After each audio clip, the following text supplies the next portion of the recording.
नमस्कार. कधी विचार केलाय का की आपल्या डोक्यावरचं आकाश ते रोज एक नवीन गोष्ट सांगत असतं?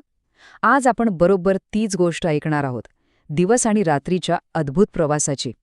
चला तर मग सुरू करूया. चला, आपल्या या प्रवासाची सुरुवात एका अगदी सोप्या पण तितक्याच महत्वाच्या प्रश्नाने करूया. विचार करा, जेव्हा आपण सगळे आपापल्या कामात असतो, शिकत असतो, खेळत असतो, तेव्हा वरती त्या आकाशात नेमकं काय चाललेलं असतं?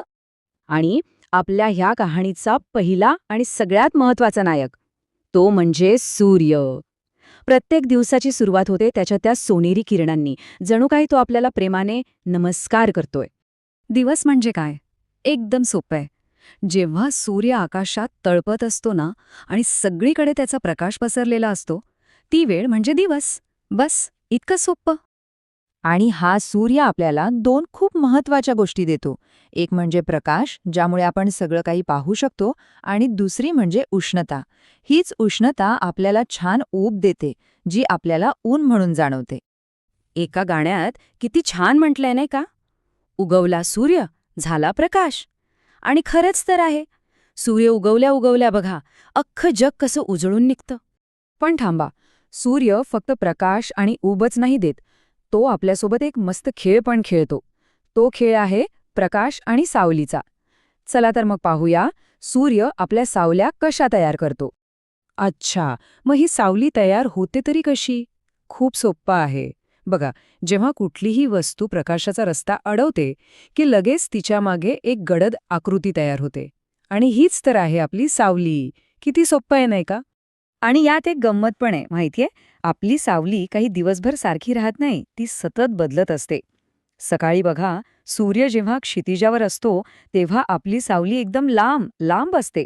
पण जसजशी दुपार होते आणि सूर्य बरोबर डोक्यावर येतो, तेव्हा तीच सावली अगदी छोटीशी होऊन आपल्या पायाजवळ येते. मस्त आहे ना? आपण नेहमी म्हणतो की आकाश निळं आहे, पण ते फक्त निळंच असतं का? नाही. खरं तर ते एका चित्रकाराच्या कॅनव्हाससारखं आहे, ज्यावर निसर्ग वेगवेगळे, अविश्वसनीय रंग भरत असतो. आणि या रंगांची सगळ्यात सुंदर जादू कधी दिसते माहितीये? पावसाळ्यात. पाऊस पडून गेल्यानंतर आकाशात कधीकधी एक रंगीबेरंगी कमान दिसते. तेच आपलं इंद्रधनुष्य. त्यात बरोबर 7 रंग असतात. आणि काय सुंदर दिसतं ते. आणि फक्त इंद्रधनुष्यच नाही.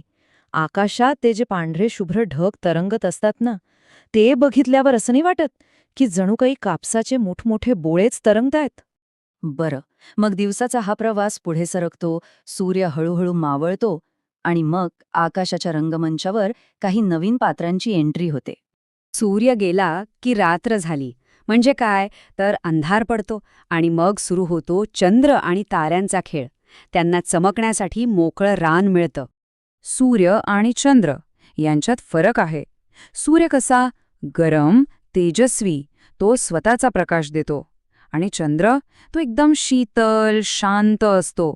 त्याचा स्वतःचा प्रकाश नसतो, तो सूर्याचाच प्रकाश आपल्यापर्यंत पोचवतो. रात्रीच्या वेळी निर्भळ आकाश दिसलं ना की एक मस्त गोष्ट करून बघायला पाहिजे. वर बघायचं आणि ते जे लुकलुकणारे तारे आहेत ना, त्यांना मोजायचा प्रयत्न करायचा. 1, 2, 3, किती मोजता येतील? कधीच मोजून संपणार नाहीत. हे सगळं जे आहे ना, सूर्याचं उगवणं, मावळणं, चंद्राचं येणं, या सगळ्यांमुळे आपल्या सगळ्यांच्या आयुष्याला एक नैसर्गिक लय, एक रिधम मिळाला आहे.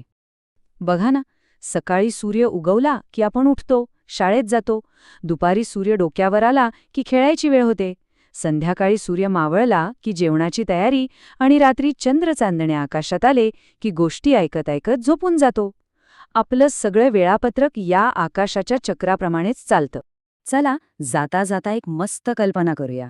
विचार करा, जर आपल्याला पंख असते तर काय केलं असतं?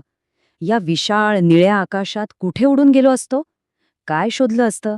ढगांच्या पलीकडे की त्या चमचमणाऱ्या ताऱ्यांच्या जवळ? विचार करा, किती अद्भुत असेल ना तो प्रवास.